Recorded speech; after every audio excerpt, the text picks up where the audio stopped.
say fidget to you, I bet your mind immediately jumps to something like this. Or maybe this. But did you know that there are other, more beneficial fidgets for those of us with ADHD? Fidgeting refers to small movements that we make without thinking much about it. Ever notice that your chair feels more uncomfortable when you're really trying to concentrate on something, so you feel the need to shift around constantly? Or that you feel a sudden urge to pace or bite your lips if you're in the middle of an argument with somebody? You may not have realized it at the time, but this could be your brain using fidgety movements to send messages like, "It's time to concentrate," or "You need to calm down." That's why I wanted to take some time today to help you understand what stimming is, how fidgeting can help you to focus or improve other executive functions, and give you 6 mindless fidgets to help you stim that won't disrupt your classmates, colleagues, or other people in your home. All of this on today's episode of the ADHD Mompreneur.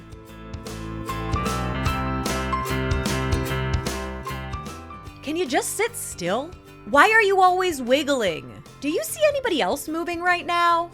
Many of us with ADHD have heard these phrases from teachers, parents. We may have even said them to ourselves. It's one of the reasons why children and even some adults may be labeled as disruptive or bad. They just can't sit still. And now, thanks to years of research studies, we know that all of those tiny fidgety movements, those are your brain trying to focus or pay attention or problem solve. In fact, fidgeting may be an outward representation of someone desperately trying to improve their attention and alertness or control their emotions. Fidgeting is a type of stimming or self-stimulating behavior. In other words, movements, patterns, or repetitions used to stimulate a certain response. In the case of ADHD, it may be that you are trying to focus or organize your thoughts or calm yourself down after an emotionally reactive situation. If you've ever found yourself squirming in your seat or pacing or chewing on the side of your cheek, tapping your pen on the desk, or tapping your foot on the floor, you may have been using fidgeting as a form of stimming. Fidgeting can help us ADHDers to manage anxiety by giving us an outlet for our pent-up energy. It can help us improve our focus by increasing the number of neurotransmitters we have that control attention.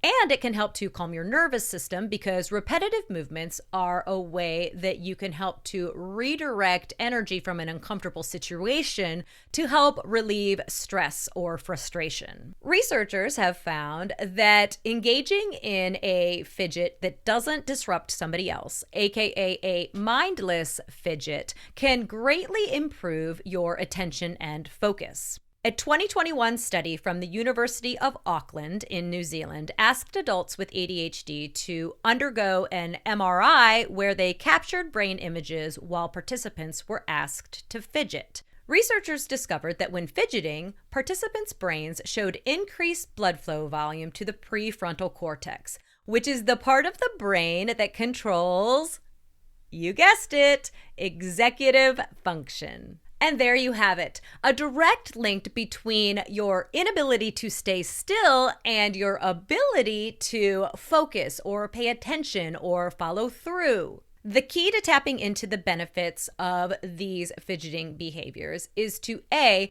make sure that whatever you're doing isn't going to disrupt other people around you, and B, make sure that the action you're taking is truly mindless and not something that you're actually thinking about as you're doing it. Curious about what those might be? Here are 6 ways that you can mindlessly fidget to help improve your focus and executive functions. Number 1, bouncing. Now, this doesn't have to be actually bouncing up and down, but if you've ever seen those chairs that they put in elementary school classrooms where it's an exercise ball on a tripod, the idea is that those subtle shifts are engaging a part of you that is a stimming behavior. If you don't have an exercise ball or one of those fancy tripod chairs, you could try wrapping a rubber exercise band around the legs of your chair and then bouncing your feet against it as a form of bouncing. Bouncing could also be considered as tapping your fingers on a desk or tapping your foot on a floor. Number 2, walk, pace, or just move. You could try taking a walk or pacing up and down the stairs during an important phone call when you really want to pay attention. Or you could think about investing in a treadmill desk. Yes, that is actually a thing. If a treadmill desk might be too much, you could look at purchasing one of those under-the-desk bicycles to keep your feet moving while you're working. The biggest thing is to make sure that any movements that you're doing don't interfere with the main task at hand. Number 3, doodle or color. A 2009 study discussed on the Harvard Health blog found that participants who doodled while listening to a long voicemail message actually retained 29% more details than those who did not. The big key here is to remember that you are trying to mindlessly doodle, not create your next Picasso or Rembrandt. If drawing or doodling requires too much of your focus, you could try coloring. Number 4, chewing gum. That's right, folks. All of those years that we have been told not to chew gum in class, think of the focus we could have been having. But seriously, if you're a gum chewer, like me, keep some of your favorite flavor on hand so that you can pop a stick in your mouth when you need to improve your focus and concentration. I keep a pack of my favorite extra polar ice on my desk, in my car, in my purse, and other places around the house so that I can always have it within reach. I honestly go through about 8 to 10 sticks a day, minimally. Number 5, play with texture.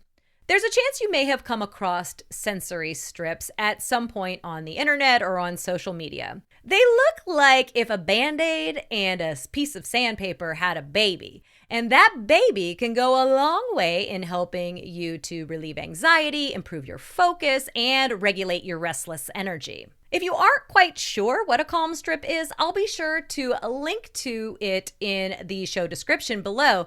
They're not sponsoring me. I just think it's a great idea. And finally, keep your shoes on.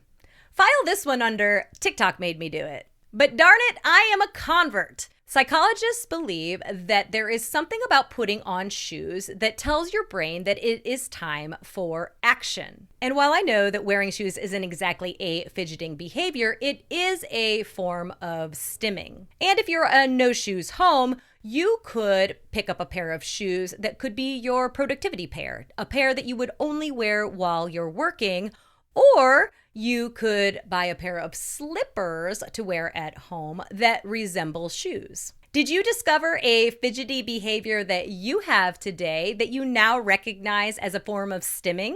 Or maybe you have a fidget that works really well for you that you would like to share. Drop me a comment below or leave me a voicemail at the link in the description to let me know about your fidgety behaviors or some fidgety behaviors you plan to adopt. And if you need me, I'll be over here with my shoes on, bouncing on an exercise ball, chewing gum, doodling with one hand, and rubbing a sensory strip with the other, trying to write my next episode, which is all about how awareness is so important when you're developing coping strategies for ADHD. So be sure that you have followed or subscribed to the ADHD Mompreneur so you don't miss any of my upcoming episodes. If you're a business-owning mom with ADHD, you're gonna need to grab my free customizable essential checklists for ADHD mompreneurs by visiting bit.ly/checklists for ADHD mompreneurs or by following the link in the episode description.